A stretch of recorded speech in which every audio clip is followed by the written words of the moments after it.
Hello students, welcome back to our YouTube channel NCERT learners. और मैं हूं गौरांग और आज की इस वीडियो में हम पढ़ने वाले हैं क्लास 7 साइंस का chapter number 6 respiration in organism.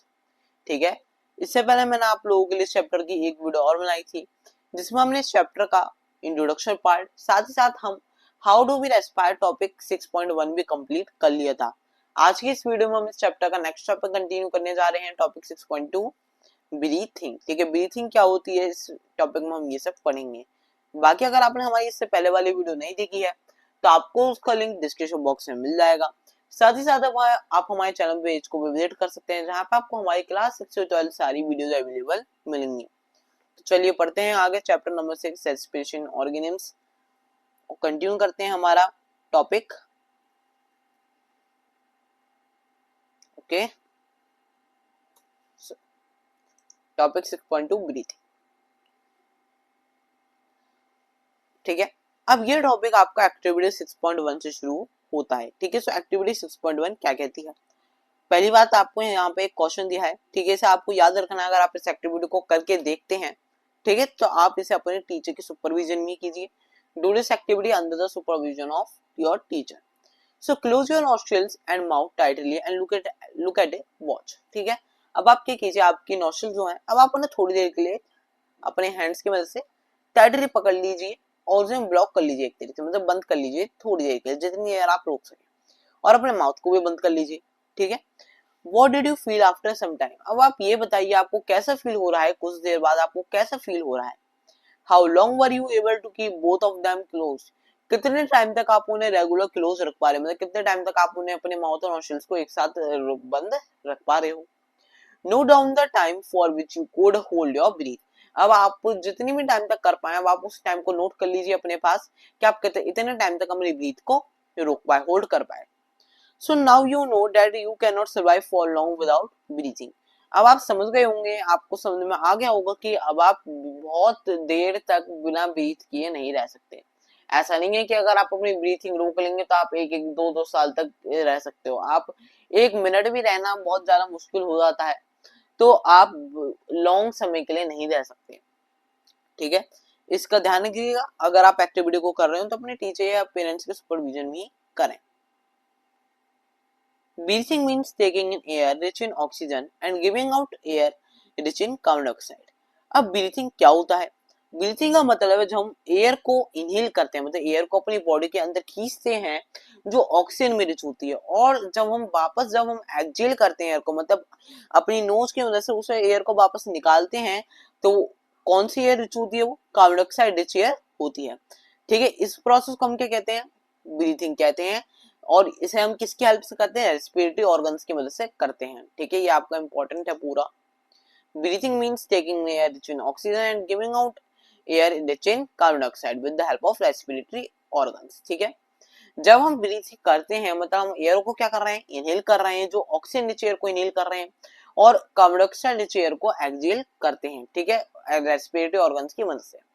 The taking in of air rich in oxygen into the body is called inhalation and giving out of air rich in carbon dioxide is known as exhalation. ठीक है, जब हम air को अपनी body के अंदर लेते हैं, ठीक है, जो ऑक्सीजन रिच एयर जो हम अपनी बॉडी में लेते हैं, ठीक है, उसे हम क्या कहते हैं? इनहेलेशन। ठीक है, जब हम उस प्रोसेस में जब हम क्या करते हैं? ऑक्सीजन रिच एयर को अपनी नोज से अपनी लंग्स तक पहुंचाते हैं, नोस्ट्रिल्स की मदद से आप अपने लंग्स तक पहुंचाते हो, तो उस प्रोसेस को हम क्या कहते हैं? इनहेलेशन कहते हैं। और जो हम उसी एयर को, कार्बन डाइऑक्साइड रिच एयर को क्या करते हैं? हमारे शरीर से बाहर निकालते हैं नॉस्ट्रिल्स की मदद से, हमारे रेस्पिरेटरी ऑर्गन्स की मदद से उस कार्बन डाइऑक्साइड रिच एयर को हम बाहर निकालते हैं। उस प्रोसेस को हम एक्सहेलेशन कहते हैं। It is a continuous process which goes on all the time and throughout the life of an organism. ये क्या चलती रहती है? हमारी पूरी कंटिन्यूस प्रोसेस चलती रहती है जो हमारे पूरी जिंदगी भर, जितने टाइम हम जिंदा हैं उतने टाइम तक चलती रहती है हमारी पूरी लाइफ में एक ऑर्गेनिज्म की। ठीक है, हमारी नहीं, मैं आपको हर ऑर्गेनिज्म के बता रहा हूँ। ये एक ऐसी प्रोसेस होती है जो हर ऑर्गेनिज्म पूरी अपनी लाइफ में करता रहता है। The number of times a person breathe in a minute is called its breathing rate. ठीक है, अब जब कोई भी पर्सन क्या करता है? एक मिनट में जितनी बार भी वो ब्रीथ करेगा, क्या करेगा? जितनी बार वो एक मिनट में ब्रीथ करेगा, उस प्रोसेस को हम ब्रीथिंग रेट कहते हैं। ब्रीथिंग रेट क्या है? ब्रीथिंग रेट का मतलब ये होता है, आपने सुना होगा कई बार, अगर आप कभी हॉस्पिटल्स वगैरह आपने देखा हो हॉस्पिटल्स वगैरह में कभी, तो लोग क्या करते हैं, वो क्या करते हैं, ब्रीथिंग रेट नापते हैं। तो ब्रीथिंग रेट में वो क्या नापते हैं, ब्रीथिंग रेट में वो चेक करते हैं कि 1 मिनट में कोई पर्सन कितनी बार ब्रीथ करता है। क्या करता है, 1 मिनट में कोई पर्सन कितनी बार ब्रीथ करता है। During breathing inhalation and exhalation takes place alternately, ठीक है। और ब्रीथिंग के प्रोसेस में क्या होता है, इनहेलेशन और एक्सहेलेशन के प्रोसेस रेगुलर बेसिस पर होती रहती है, अल्टरनेटली होती रहती है, मतलब एक के बाद एक होती रहती है। पहले इनहेलेशन की प्रोसेस होगी, फिर एक्सहेलेशन की प्रोसेस होगी, फिर इनहेलेशन होगा, फिर एक्सहेलेशन होता है। इस तरीके से होता है, ऐसा नहीं होता कि पहले 2 बार आप इनहेल कर रहे हैं एयर को, फिर आप 2 बार एक्सहेल कर रहे हैं, ठीक है। अल्टरनेटली एक एक करके चलता रहता है। एक ब्रीथिंग मीन्स 1 inhalation + 1 exhalation, ठीक है। अब अगर हम एक ब्रीथ की बात करें, अब आपके माइंड में कंफ्यूजन आया होगा कि जब हम ब्रीथिंग रेट कह रहे हैं कि ब्रीथिंग रेट क्या होता है कि हमने 1 मिनट में कितनी बार ब्रीथ की, ठीक है। अब आपके माइंड में आया होगा कि अगर हम एक बार ब्रीथ कर रहे हैं, फिर एक बार उसे एक्सहेल कर रहे हैं, मतलब एक बार आप इनहेल कर रहे हैं फिर एक्सहेल कर रहे हैं, तो आपने कितनी ब्रीथ की, अभी भी आपने एक ही ब्रीथ की। लेकिन कुछ लोगों को अभी ऐसा लगा होगा कि जब हमने इनहेल किया तो एक ब्रीथ हुई और जब हमने एक्सहेल किया तो 2 ब्रीथ हुई। ऐसा नहीं होता है। एक ब्रीथ का मतलब ही ये होता है कि आपने एक बार इनहेल किया एयर को, फिर एक्सहेल किया, ठीक है। जब तक आप उस एयर को एक्सहेल नहीं कर देंगे तब तक आपकी जो एक ब्रीथ होती है वो कंप्लीट नहीं होती है। सो ब्रीथ को क्या करना है हमें, अगर हम एक ब्रीथ की बात करें तो आपको इनहेलेशन भी और एक्सहेलेशन दोनों करने होते हैं, ठीक है। अब आपने मान लीजिए 1 मिनट में आपने क्या किया, आपने एयर को इनहेल और एक्सहेल टोटल मिला के, मतलब इनहेल और एक्सहेल को अगर मैं एक्सहेल को प्लस कर दूं तो आपने कितनी बार किया, टोटल मिला के आपने 10, 10 तो नहीं, ठीक है। अब मैं प्लस कर दूं तो मान लीजिए आपने 20 टाइम्स किया, ठीक है, 20 टाइम्स किया। अब 20 टाइम्स में आपने 20 टाइम्स किया तो 20 टाइम्स में आपने, अगर मैं आपको इनहेल की बात करूं, ठीक है, तो इनहेल आपने कितनी बार किया, इनहेल और एक्सहेल को अगर मैं अलग अलग कर दूं तो आपने 20 बार तो इनहेल किया और 20 बार एक्सहेल किया एयर को। तो इसका मतलब ये नहीं है कि आपने 40 बार ब्रीथिंग की, आपने 20 बार की, क्योंकि एक ब्रीथ का मतलब ये होता है कि एक ब्रीथिंग और एक, मतलब एक इनहेलेशन एंड एक एक्सहेलेशन। ओके, चलिए यहाँ पर बूजू क्या कहता है, Boojho notice when he release his breath after holding it for some time he had to breathe heavily, can you tell him why it was so, ठीक है। तो बूजू क्या कहता है कि जब उसने अपनी ब्रीथ को छोड़ा, थोड़ी जैसे ही उसने छोड़ा तो क्या हुआ, जब उसने थोड़ी देर तक तो होल्ड कर रखी थी, अब जैसे उसने छोड़ा तो उसने देखा, नोटिस किया कि बहुत ज्यादा हैवीली ब्रीथ कर रहा था, मतलब बहुत तेज तेज उसकी जो ब्रीथिंग रेट था वो हाई हो चुका था। अब ऐसा क्यों हुआ, इसे भी आप अभी तो आप शॉर्ट में पढ़ेंगे इसे, लेकिन आप जब आप इसे आगे बड़ी क्लासेस में आएंगे तो आप इसे बहुत डीपली पढ़ेंगे इस प्रोसेस को भी, ठीक है। So would you like to find out your breathing rate, अब क्या आप अपना भी ब्रीथिंग रेट जानना चाहते हो, आपका ब्रीथिंग रेट क्या है। So do you want to know whether it is constant और it changes according to the requirement of oxygen by the body.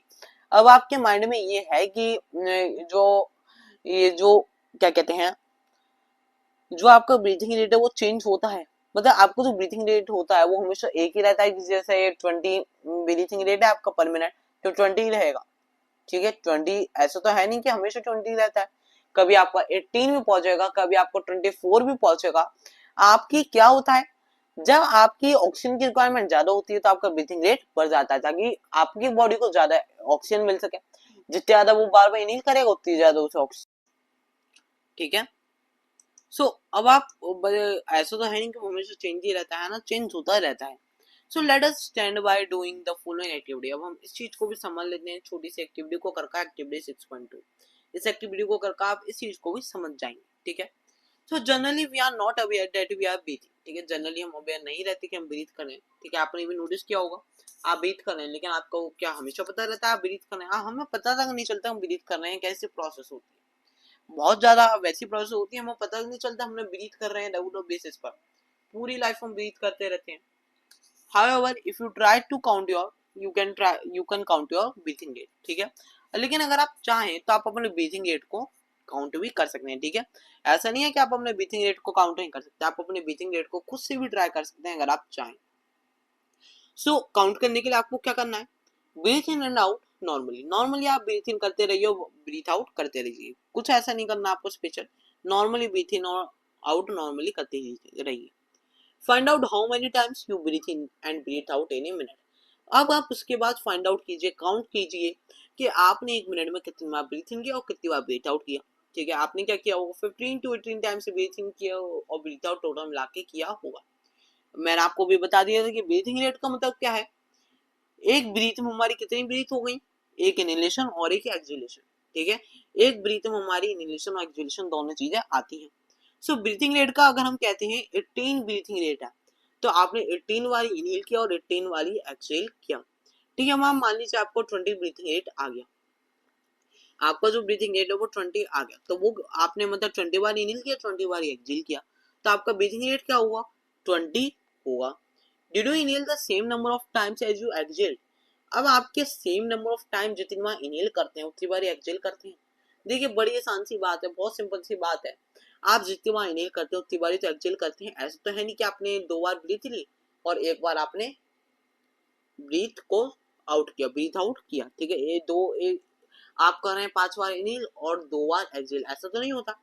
आप जितनी एयर लेंगे आपको उतनी बार उसे निकालना भी पड़ेगा। ठीक है, तो आपने 2 बार इनहेल किया तो आपको 2 बार एक्सहेल उसके जस्ट बाद करना भी पड़ेगा, 1 बार इनहेल फिर 1 बार एक्सहेल फिर 1 बार इनहेल फिर 1 बार एक्सहेल, है ना।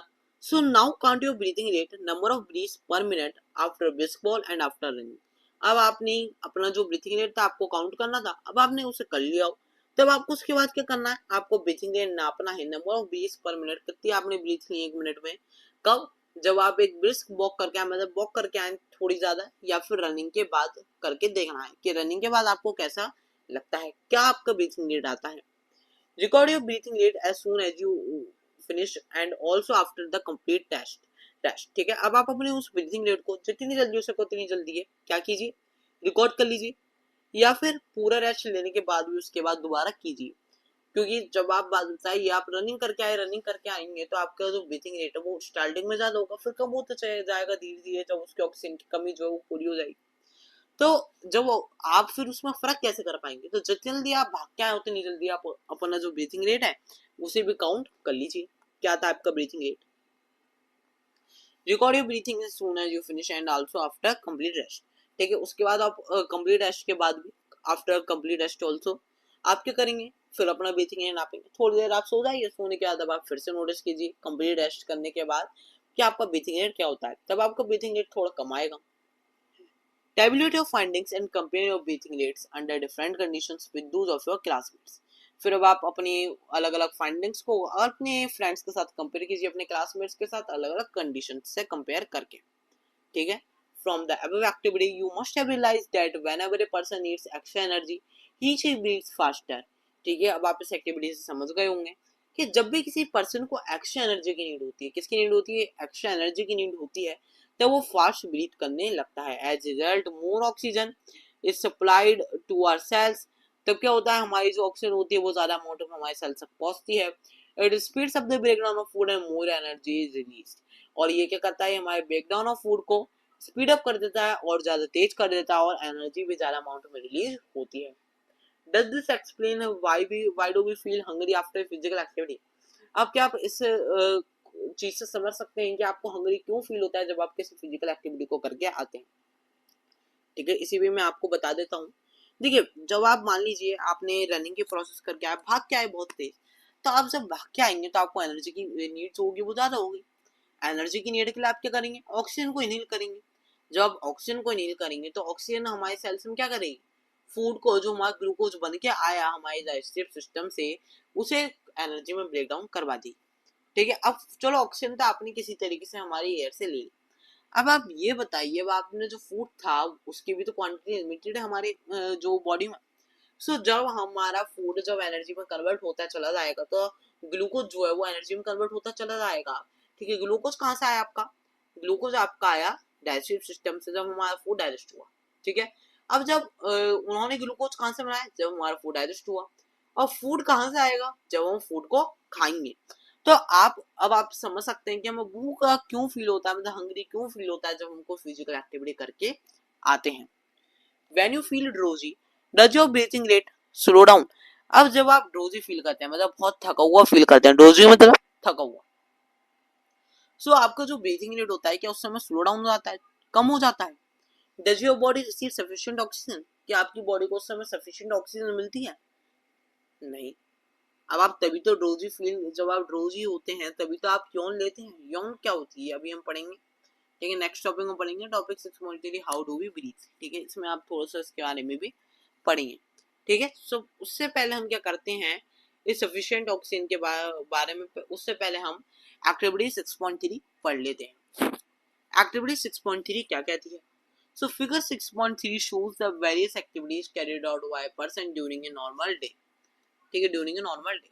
तब आपको फिगर 6.3 में क्या दिखाया गया है, कुछ ऐसी एक्टिविटी दिखाई गई हैं जो पर्सन क्या करते हैं, जो लोग क्या करते हैं नॉर्मली एक दिन में खुद करते हैं। क्या करते हैं, एक दिन में इन एक्टिविटीज को लोग करते हैं, ठीक है, जैसे कि रनिंग की प्रोसेस हो गई। तो आप इसमें से बता सकते हैं कि कौन सी एक्टिविटी में सबसे ज्यादा ऑक्सीजन एनर्जी यूटिलाइज होगी और किस में सबसे कम एनर्जी यूटिलाइज हो जाएगी। सबसे ज्यादा हमारी एनर्जी किस में यूटिलाइज होगी, इसमें रनिंग के प्रोसेस में, ये सबसे ज्यादा मेहनती काम होता है इनमें से अगर हम बात करें। और अगर हम सोने की बात करें तो सोने में हमारा सबसे कम एनर्जी यूटिलाइज होती है, तो यहाँ पे हमारी सबसे कम एनर्जी यूटिलाइज होगी। ओके, तो अब देख लेते हैं आपको इस एक्टिविटी में भी क्या करना है। Can you say in which activity the rate of breathing will be the slowest and in which it will be the fastest? अब आप क्या बता सकते हैं कि कौन सी एक्टिविटी में जो हमारा रेट ऑफ ब्रीथिंग है वो सबसे ज्यादा कम होगा और कौन सी में सबसे ज्यादा होगा, ठीक है, तो अब आप बता सकते हैं। मैं आपको भी बता ही दिया थोड़ा तो। So assign numbers to the pitches in order to the increasing rate of breathing according to your experiences. ठीक है, मेरा आंसर भी मैंने आपको बताया कि सबसे ज्यादा एनर्जी इसमें यूटिलाइज होगी, इसमें कम होगी। तो ये जरूरी नहीं है कि हर किसी के अकॉर्डिंग सही हो, ऐसा भी हो सकता है कि कुछ लोगों को ये आंसर सही ना लगे, कुछ लोगों के मन में कुछ और हो, ठीक है। सो साइंटिफिकली बात करें तो हो सकता है कुछ इसका आंसर कुछ और भी हो। तो इसके कई आंसर हो सकते हैं कि आपकी बॉडी के अकॉर्डिंग आपकी बॉडी में कितनी ताकत है, इम्यूनिटी आपकी कैसी है, उस पर भी डिपेंड आपका करता है, ठीक है। साथ ही साथ आपकी एज पे भी डिफर करती हैं ये सारी चीजें, ठीक है। तो आप इससे ओनली इमेज को देखकर कंफर्म नहीं कह सकते, लेकिन हम इमेज को देख के भी बात करें तो इस रनिंग के प्रोसेस में सबसे ज्यादा एनर्जी यूटिलाइज होगी और सोने स्लीपिंग के प्रोसेस में सबसे कम। अब देखिए पहली ने क्वेश्चन पूछा, पहली wants to know why we yawn when we are sleepy और ड्रोजी।